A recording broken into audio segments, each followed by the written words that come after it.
Boa noite a todos. Sejam todos bem-vindos a mais um Evangelho. Bem-vindos vocês que estão aqui no salão e também aqueles que nos acompanham nas redes sociais em casa. Então vamos primeiro aos recadinhos. A Fraternidade do Amor ajuda mais de 150 famílias em situação de alta vulnerabilidade. Nós entregamos mensalmente cestas básicas e a gente precisa da colaboração de vocês. Também nós temos o nosso atendimento aos pets, que acontece sempre no primeiro domingo do mês. Então, bem-vindos mais uma vez.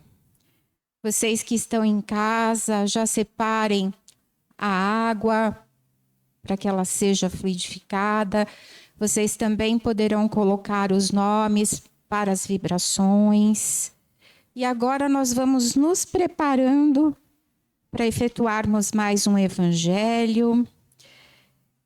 E eu peço para que todos se desliguem de todos os problemas, de todas as dificuldades que afligiram até o momento vocês. Sentem-se assim de forma adequada, descruzem os braços e as pernas, fechem os olhos, serenem o espírito, elevem o pensamento até o Mestre Jesus e a Deus Pai Todo-Poderoso, e vamos assim nos sintonizando plenamente com o plano superior. Vamos sentindo a presença dos nossos mentores espirituais. E agora nós vamos cumprimentar e pedir muita luz, sabedoria e proteção a todas as fraternidades que aqui já se encontram, em especial a Maria de Nazaré, Dr. Bezerra de Menezes, índios, caboclos e pretos velhos, Itaporã e Brogotá, aos quais pedimos que efetuem a necessária limpeza e a energização de toda a nossa casa, para que os trabalhos se realizem da melhor forma. E que esta luz e proteção se estenda aos vossos lares.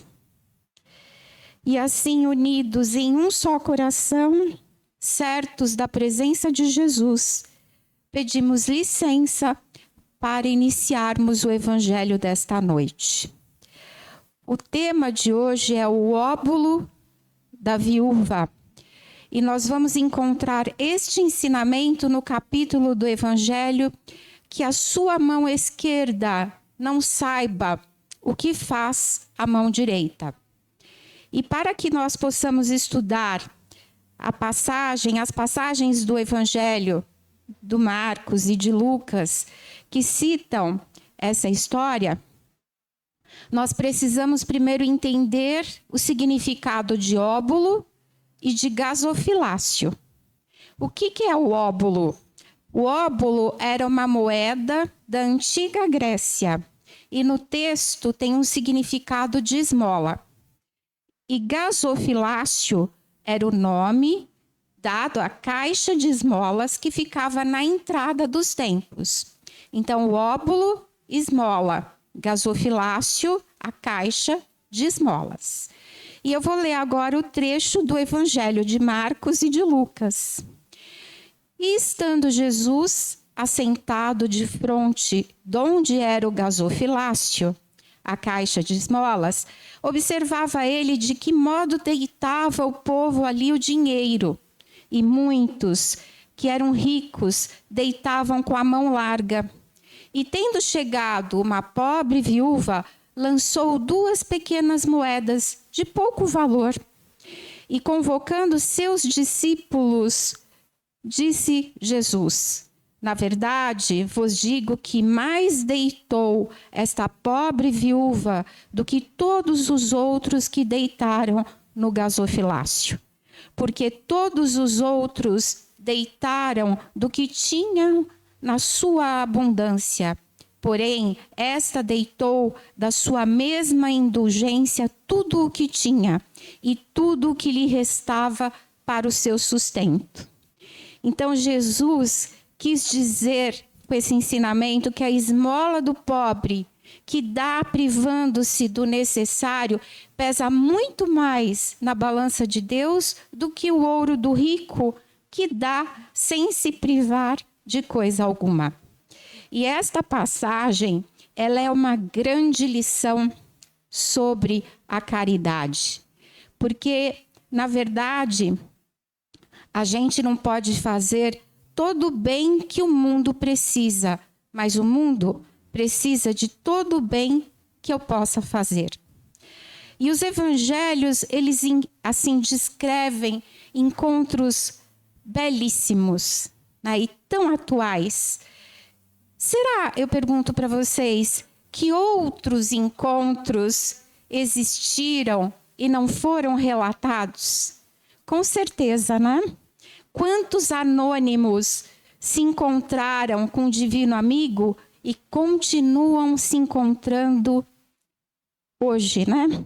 Não é mesmo? Mas assim, graças aos trabalhos de psicografias, espíritos narram depoimentos dignos de serem compartilhados. E hoje eu trago um deles para vocês, do livro Mulheres Fascinantes. Essa história me tocou bastante. São várias histórias, mas esta história me tocou bastante. Eu pergunto a vocês, o que será que aconteceu com a viúva do gasofilácio? Qual era a história da viúva? Será que ela estava sozinha ou ela estava acompanhada no Templo de Jerusalém? E eu fiz um resumo dessa narrativa, desta bela história de Rebeca. Agora eu vou contar uma longa história para vocês. A história de Rebeca. Naqueles tempos, em Jerusalém, muitos se dirigiam à cidade considerada sagrada, com a intenção de cultuar o Deus único de Israel no seu magnífico templo. O movimento era sempre notório, com as caravanas de fiéis, e aquela multidão se renovava diariamente. Mas naquele dia, em especial, uma senhora de cabelos grisalhos e trêmulas mãos, em vão procurava controlar a ansiedade. Ela tinha passado por uma viagem difícil e ela aguardava pela abertura das portas do templo para realizar o sonho de adentrar e depositar a sua oferenda. Porém, ela não estava só. Ela estava acompanhada de uma jovem de excepcional formosura que procurava acalmar a anciã com a voz e gestos gentis. Era sua neta, Rebeca. Sua avózinha sonhara muito por este momento. Suas mãos buscaram entre as vestes o contato com as moedinhas de íntimo valor que deitaria na caixa de esmolas no gasofilácio. E o óbolo, a esmola, foi economizada a duras penas, pois difícil era a vida de uma viúva deixada com uma neta desde pequenina a seu encargo.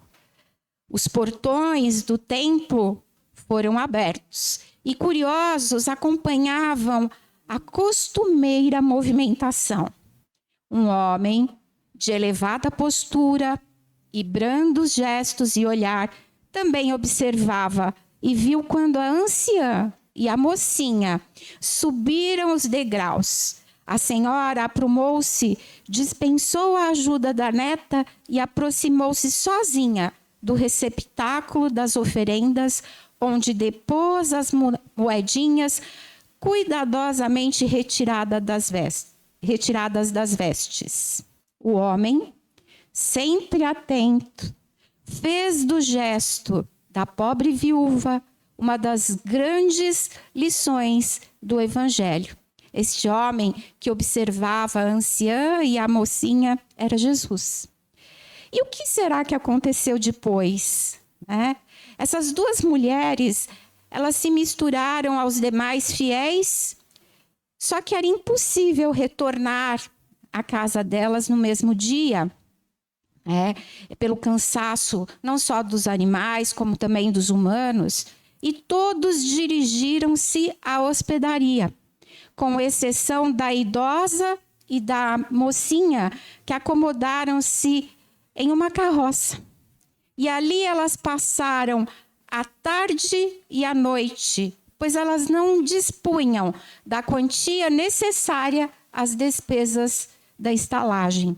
Elas repartiram um pedaço de pão endurecido e, de mãos dadas, com os olhos fitos no céu, agradeceram, louvando a Deus pelo alimento do corpo e do espírito obtido naquele dia tão especial. Mas quis o destino que, naquela noite de céu limpo, pontilhado de brilhantes estrelas, o espírito da velha senhora se desprendesse do gasto corpo. Ao acordar, a neta encontrou-a morta. Doce sorriso a lhe iluminar o rosto sereno. Comoção e tristeza invadiram o coração da menina.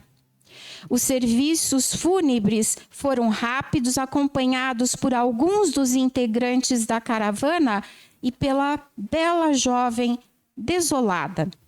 Era preciso regressarem, mas um fato inesperado viria a acontecer e modificar completamente o destino da neta da viúva. Voltavam todos do local do sepultamento. A moça, mais atrás, isolada e triste, quando de passagem por escondida ruela, sentiu-se arrastar por fortes mãos de um malfeitor. Ela só recobrou os sentidos na noite seguinte, na mesma ruela, sozinha, vestes rasgadas. Foram horas de desespero e de dor. A caravana havia partido, deixando-a para trás. Lágrimas incontroláveis desceram pelas faces e uma saudade imensa da avózinha a envolveu. Ela adormeceu junto às pedras da entrada no templo. Ao amanhecer, ela foi bruscamente acordada por um dos servidores do templo, que a ordenou procurar abrigo em um prostíbulo e deu a ela uma moedinha. Morrendo de medo de permanecer por mais uma noite nas ruas, ela chegou ao local indicado. Ela não tinha outra alternativa. E ao chegar lá, a porta estava aberta e uma mulher vestida com sedas e espalhafatosamente adornada foi ao seu encontro. Que queres aqui, menina? A história triste brotou dos lábios da mocinha. E a mulher a questiona: compreendes onde estás? Rebeca diz: realmente, não conseguirei exercer a vossa profissão, mas posso, contudo, limpar, lavar e servir. Senhora, não vos arrependereis, juro-vos. Tende piedade. A mulher relutou, mas realmente seria muito mais triste lá fora. E ela decide, falar para a mocinha: pagar-te-ei com estadia e comida, e ocasionalmente algumas moedas. E uma vida nova iniciou-se para a mocinha. Embora chocada com tudo que via, ela acabou por se acostumar com as moças que integravam a casa, à medida que mostravam o lado humano de suas personalidades. Ela percebeu que teria sérios problemas quando se mostrou aos primeiros clientes. Assim, providenciaram um amplo véu negro, com o qual ela se cobriu, e combinaram a história repetida aos curiosos. Queimou-se a pobrezinha, horrivelmente. Deformada, usa o véu para não nos constranger ao olhá-la. Às vezes, concediam-lhe folgas, e ela sempre se recordava da sua avó. Certo dia, ao receber uma gorjeta de um gentil cliente da casa, a jovem olhou a moeda brilhando em suas mãos e decidiu: esta vai para o templo. Uma frágil criatura, envolta em negro véu no dia de sua folga, cumpriu o dever com o coração em festa. Seus olhos, mal deitar a moeda na arca repleta, encontraram, pela primeira vez, os olhos claros e serenos do Mestre. Ele a reconheceu e, vendo muito mais que o exterior, compreendeu a sua luta, recusando-se a comercializar o seu corpo e também o imenso desejo dela em auxiliar as companheiras, cumprindo o primeiro e maior dos mandamentos: amar ao próximo. Jesus comenta com Pedro a meia voz: lírios de extrema alvura e doce perfume emergem do charco, querido companheiro. O pescador nada entendeu. Jesus levantou-se, encaminhando-se para a jovem, que já abandonava discreta e silenciosamente o templo, e disse: Rebeca, sê bem-vinda entre aqueles que foram escolhidos para divulgar as verdades de meu Pai. Comerás de nosso pão e partilharás do alimento da alma. É chegada a hora em que, apesar de pouca idade e da suposta fragilidade, assumirás a missão escolhida por teu espírito na dimensão espiritual. Rebeca sequer recusou o convite, nenhum temor, nenhuma dúvida. Após frugal refeição, Jesus finalmente falou e ela se deslumbrou com as suas palavras. Essas palavras vinham de encontro às suas expectativas. As palavras de Jesus aclaravam as suas dúvidas, afastando indecisões e incertezas. As palavras de Jesus alicerçavam a confiança e a fé. Rebeca ansiava descortinar uma verdade maior que ampliasse os limitados horizontes das moças do prostíbulo. Entardecia quando deixou o local. Jamais estivera fora por tanto tempo. Ao chegar, ela sentiu um imenso carinho por aquela mulher que a recebeu e a amparou em penosa hora, respeitando sua dignidade. Sabendo-se desonrada e só, compreendeu com rara delicadeza que somente o corpo fora violado, permanecendo imaculado o espírito. Não restringir a esmola de uma moeda, ofertar ali a solidariedade que reergue. Nos dias seguintes, surpreendeu a dona do bordel com incomuns pedidos de folga. Esta intuiu a importância que os encontros com Jesus representavam e flexibilizou-lhe os horários de trabalho. Rebeca aprendera tanto naqueles últimos dias que às vezes julgava estar somente rememorando aqueles ensinamentos. Jesus dizia: trabalharás como minha discípula, meiga Rebeca. Doarás mais que a moedinha deposta no gasofilácio. Doarás o coração. E quão rápido se passaram aqueles dias. Para Jesus, urgia partir, pois o tempo se findava e ele lhe falou pela última vez.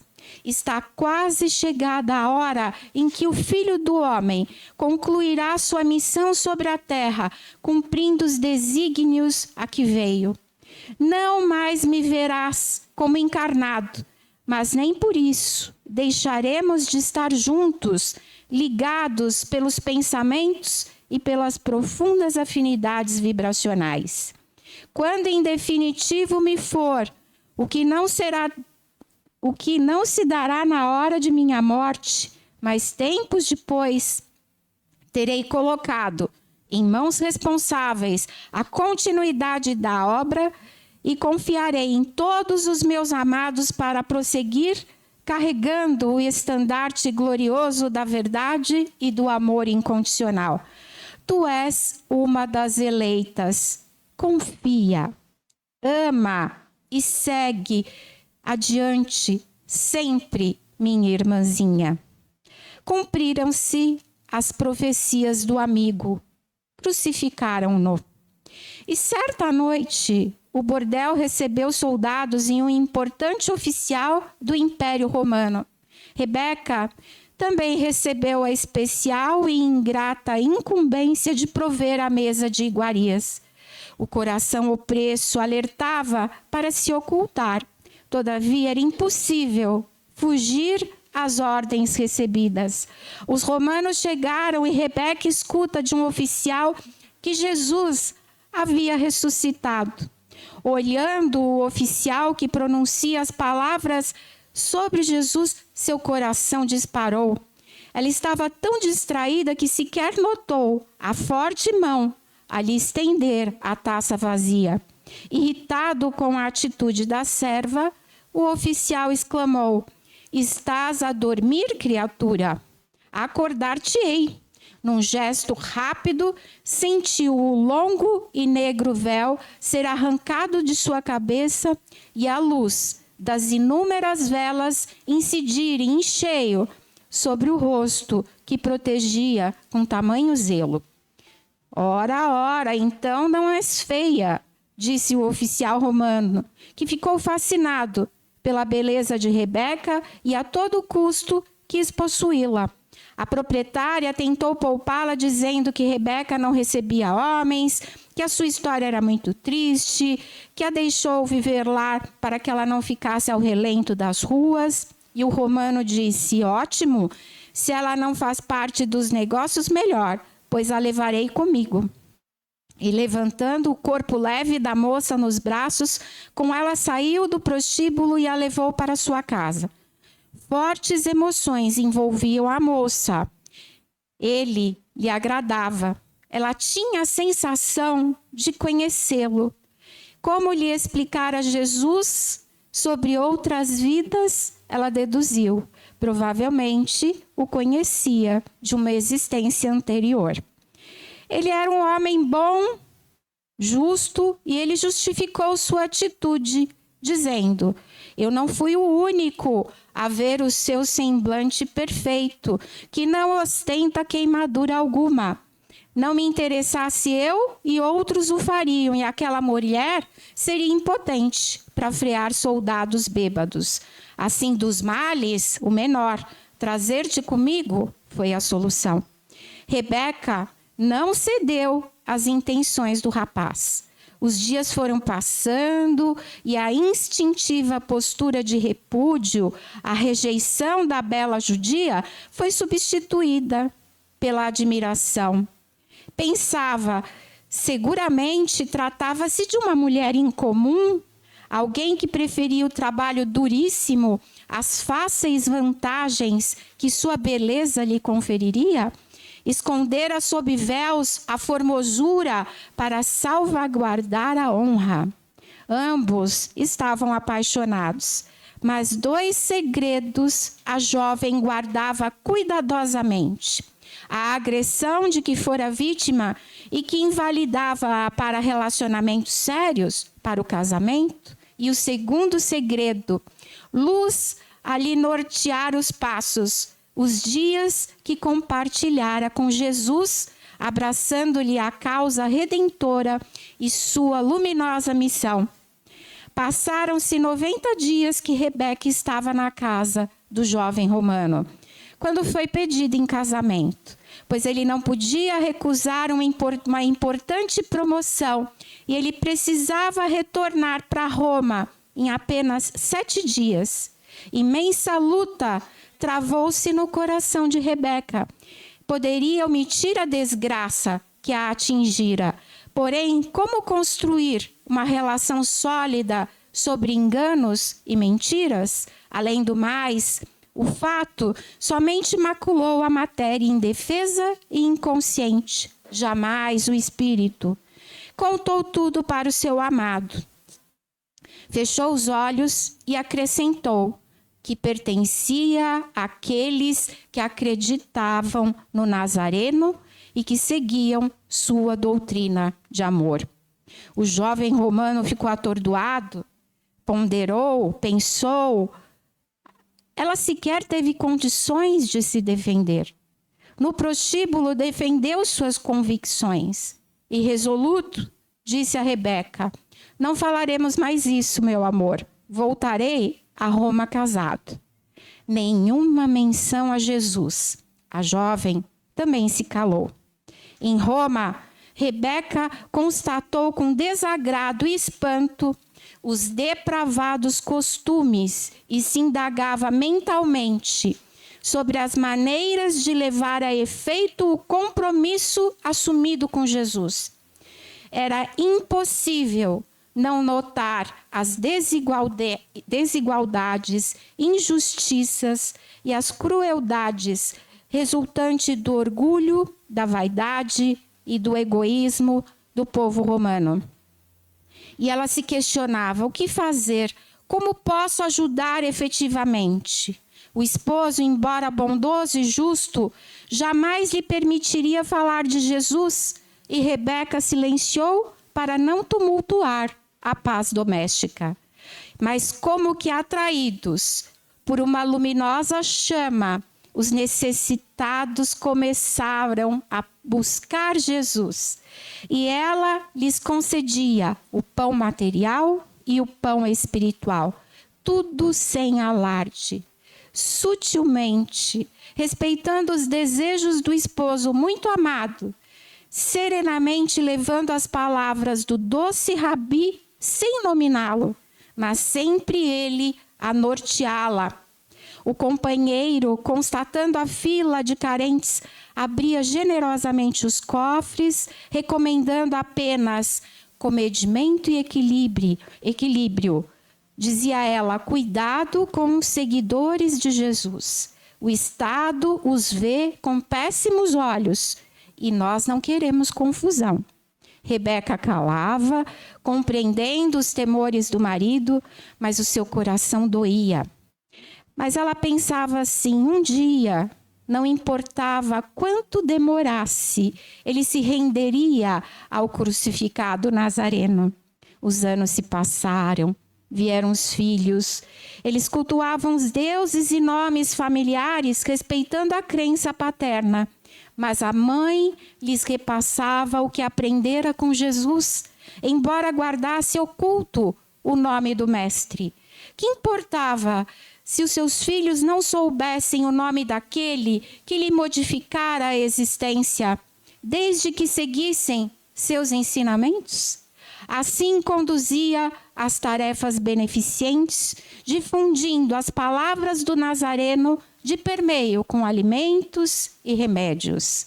Os seguidores de Jesus, os cristãos, constituíam motivo de indignação, de intolerância e acerba inveja, pois ao vicioso causa extrema irritação a sobriedade e felicidade alheias. Assim, quando Nero fez incendiar Roma, atendendo megalomaníacos propósitos, e o fogo extrapolou os limites, um bode expiatório surgiu pela própria boca da massa. Morte aos cristãos. Reconstruiu-se então a Roma. Enquanto isso, os cristãos eram retirados de seus lares, de secretas reuniões evangélicas. Homens, mulheres e crianças eram lançados aos calabouços das prisões, aguardando o momento de adentrarem o circo. Rebeca sentia-se omissa e covarde. Ela queria dizer aos 4 cantos da cidade: sou cristã também, eis-me aqui. Mas uma voz vibrava mentalmente, aconselhando-a: paciência, continua a amorosa tarefa. De que me serviria a tua morte agora? De ti espero a perseverança. Persiste em abençoado silêncio. Prossegue, jamais esquecendo que tua mão esquerda não necessita saber daquilo de bom que a direita praticou. Darás do material e do espiritual sem nada esperar como retorno, e não deves te surpreender com a ingratidão do mundo, pois que a mim, e tão somente a mim, estarás ofertando. Achas pouco o que fazes amparando os pequeninos? Atos heróicos do ponto de vista mundano sobressaem, ofuscando a grandeza das rotineiras e preciosas tarefas anonimamente levadas a cabo durante inteiras existências. Silencia e prossegue, iluminando, esclarecendo, amando, acima de tudo. Nero excedia-se e, sob a opressão de seu poder, caíam justos e injustos. Profundamente indignado com a onda de arbitrariedades que se abatiam sobre o império, ousou o esposo de Rebeca postar-se-lhe frente a frente, sugerindo maior discernimento e comedimento nas prisões e execuções que se sucediam.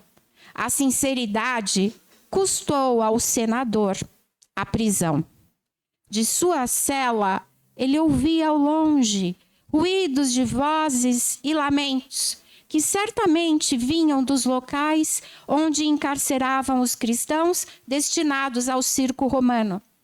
Temia as ideias do Nazareno, mas discordava dos horrores repressivos e punitivos e se questionava de onde viria a força de seus seguidores, que o medo natural não os impulsionava à negação do mestre a que serviam.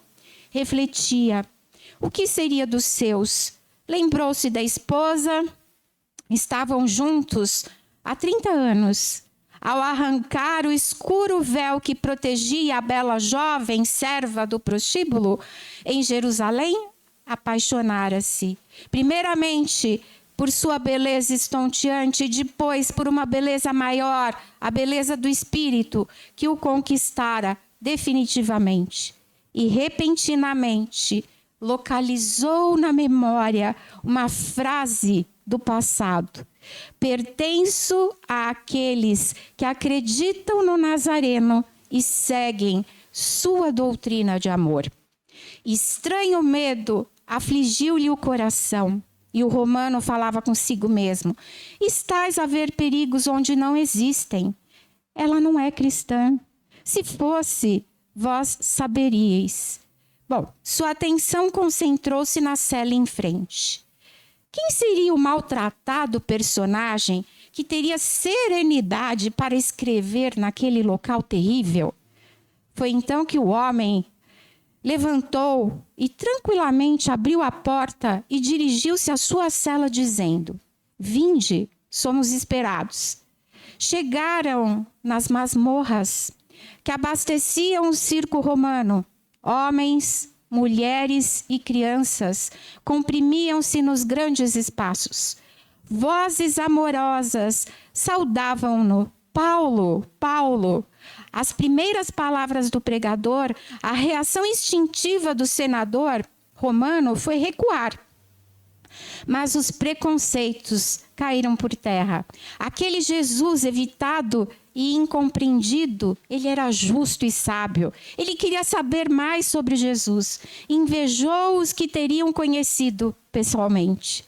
Vozes femininas irmanavam-se em improvisado coro. mas uma das vozes, em especial, despertou sua atenção. Horror e desespero animaram o romano. Era Rebeca. Nos imensos olhos azuis, leu a verdade, reconhecendo a paz dos que estavam com Jesus. Ele se sentiu culpado, rancoroso, desejoso de vingança. Porém, Rebeca explica que ela teria que passar pelos horrores do circo e que ele não deveria se igualar aos algozes, que ambos deveriam perdoar e prosseguir confiantes no amanhã e que ele não era culpado pela sua prisão. Rebeca havia sido denunciada por alguns populares. A notícia da prisão do marido desencadeou uma estranha fúria, como que se a caridade praticada em nome do mestre os insultasse, e muitos a denunciaram. Ela e muitos que a denunciaram, inclusive, ela havia auxiliado com alimentos e remédios. Mas ela dizia: não importa, porque Jesus ensinou que não esperássemos retribuição ou agradecimento e muito menos compreensão. E ela se recorda naquele momento da sua vozinha e do seu sonho de depositar as moedinhas no gasofilácio do templo e diz ao marido: hoje, rica, graças à sua generosidade, a esmola assume proporções ainda mais reduzidas, mas naqueles tempos custou-nos tanto poupá-las. Creio que chegou a hora de ofertar mais que a moeda, a vida. Não te entristeças jamais com a minha morte. Agradeço-te o amor de tantos anos e estarei contigo e com as crianças sempre. O apóstolo Paulo e o esposo de Rebeca voltaram às celas. A madrugada encontrou-o a chorar. Amanheceu e no circo os mais fortes amparavam os que ameaçavam sucumbir. À frente, liderando o grupo das mulheres, estava Rebeca, a esposa do romano, a antiga serviçal do prostíbulo de Jerusalém. Imensa onda de paz, decorrente do dever cumprido, envolveu-a. Sobreviver a tudo, superando as tentações, havia passado por mais uma etapa evolutiva. E seres envoltos em luz desciam os degraus rumo à arena. Não estariam a sós naquela hora difícil. A fera faminta enxergou-a e Rebeca reconhece-se jovem novamente, vestida com uma longa túnica branca, nos longos cabelos, delicada guirlanda de flores do campo. Sentiu-se leve e flutuando. Ao seu lado, a avózinha, remoçada e feliz, na arena, o corpo estraçalhado. Os dias que se seguiram à chacina, ainda na prisão, foram preenchidos com as palavras comoventes do apóstolo Paulo. Jesus, nos lábios daquele homem, adquiria uma dimensão inimaginável. 6 dias depois, o romano foi solto. Sua vida havia mudado. Crenças caíram por terra. Valores mostram-se inadequados. E ele se recorda dos questionamentos que ele fez na prisão a Paulo. Como enfrentarei a necessidade de continuar leal a Nero? Dizeis que devo perdoar? E serenamente, Paulo o incentivava, porque ele tinha que continuar a educação dos filhos. E dizia: desempenharás funções de seu cargo ou optarás por outro trabalho e exercereis junto aos deserdados a tarefa da esposa que se foi. Como auxiliar aqueles que prejudicaram a amada esposa? Questionava. E serenamente o apóstolo ponderava: por acaso foi diferente com Jesus, meu irmão? Faz-se necessário amar, somente amar, sem nada esperar. Por acaso o mestre deixou de amar aqueles que o crucificaram? Humilhai-vos diante de Nero, pois senão sereis morto imediatamente. Não coloque o orgulho acima de tudo. E ele voltou ao palácio, não enfrentou Nero, e na rua o senador se sente aliviado de sair daquela atmosfera do palácio, da figura do imperador, e ele foi ao encontro dos filhos que o aguardavam, e ele resolve esclarecer de uma vez por todas a situação, cumprindo a última vontade da sua esposa. E, para sua surpresa, tristes sorrisos acompanharam a revelação. Pai, somente você não sabia que a mamãe era cristã. Embora jamais houvesse mencionado o nome do Mestre, criou-nos segundo os seus preceitos e, como ela, somos também cristãos. O senador não suportava mais a ideia de servir a Nero e no momento em que recusasse a exercer o cargo, ele seria eliminado. Eles eram ricos, juntaram tudo e começaram vida nova em outras paragens, em distantes terras do Oriente. Abandonaram Roma às escondidas, temendo as famosas represálias do imperador. Estabelecidos, logo perceberam que dispunham de fértil campo para as ideias do mestre e fundaram uma igreja no local, e recursos não faltavam. Doce figura os incentivava do mundo espiritual. Rebeca não havia os abandonado. Os laços afetivos não são destruídos com a morte do corpo físico, e sim fortalecidos pelo amor. Pai e filhos tiveram uma vida longa e proveitosa, repleta de atos de abnegação, sempre em nome de Jesus. Os rapazes uniram-se a mulheres da região e seus filhos espalharam-se por aquelas terras. Assim, a doutrina do mestre da Judéia difundiu-se um pouco mais, levada qual sementes de flores silvestres, que o vento sopra bem longe e que germinam, simples e lindas, em todo lugar. Então, essa história, uma psicografia linda, do livro Mulheres Fascinantes. E eu pergunto a vocês, qual que é a principal mensagem dessa linda história, dessa emocionante história de Rebeca? Que conhecer os ensinamentos de Jesus não basta. Nós temos que colocá-los em prática e que cada um de nós poderemos ser um discípulo anônimo de Jesus. Rebeca experienciou paciência, perseverança, dignidade e amor.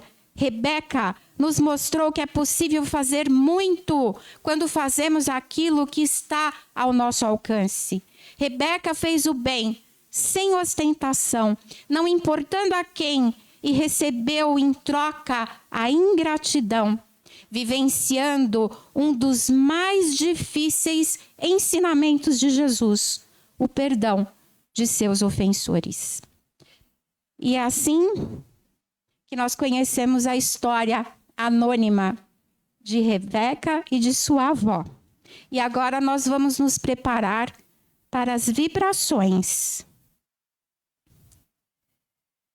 Então vamos nos sentando confortavelmente, descruzando braços e pernas. Vamos fechando os nossos olhos, serenando o nosso espírito e vamos elevando o nosso pensamento até o Mestre Jesus. E vamos convidar a fraternidade responsável pela coleta das vibrações e vamos vibrar pela paz no mundo. Vamos vibrando pelo Brasil, por todos os seus dirigentes. Vamos vibrar pelo Evangelho como regra e conduta a todos os homens da terra. Vibremos por todas as religiões em torno do Cristo, em especial pelo Espiritismo. Vamos vibrar por esta casa de oração, todos os trabalhadores, colaboradores e correntes de cura que aqui atuam. Vamos vibrar por todos os espíritos que estão desencarnando no dia de hoje. Vibremos por todos os hospitais, casas de saúde. Que Jesus possa se fazer presente em cada leito de dor. Vibremos pelos idosos e asilos, orfanatos, creches e crianças abandonadas. Vibremos por todos os lares, por toda a juventude, e em especial pelo nosso lar, pelos nossos parentes, vizinhos, amigos e supostos inimigos. Vibremos pelos animais, vibremos pelo nosso local de trabalho, pelo nosso problema mais íntimo e pela caixinha de vibrações, todos os nomes e endereços nela colocados, inclusive os nomes colocados nas redes sociais, que Jesus possa atender a todos eles. Vibremos pela cúpula de proteção da nossa casa e vamos deixar uma vibração de amor que será levada pelo plano espiritual, onde maior for a necessidade. E agora vamos nos preparando para o encerramento do nosso Evangelho. Vamos continuar com os olhos fechados. Vamos levantar os nossos braços. Nós já vamos sentindo uma fina névoa caindo sobre nós, limpando e iluminando nossa aura, movimentando e fortificando os nossos chakras. Já é o suficiente? Agora convidamos os doutores espirituais que aqui se encontram para que façam a fluidificação das águas. E assim, Pai, agradecemos por mais estes momentos de luz e amor que tivemos, orientados e assistidos por nossos mentores e todas as fraternidades que aqui se encontram. E assim pedimos permissão para encerrarmos o Evangelho da noite de hoje, fazendo a prece de São Francisco. Senhor, fazei de mim um instrumento de vossa paz. Onde houver ódio, que eu leve o amor.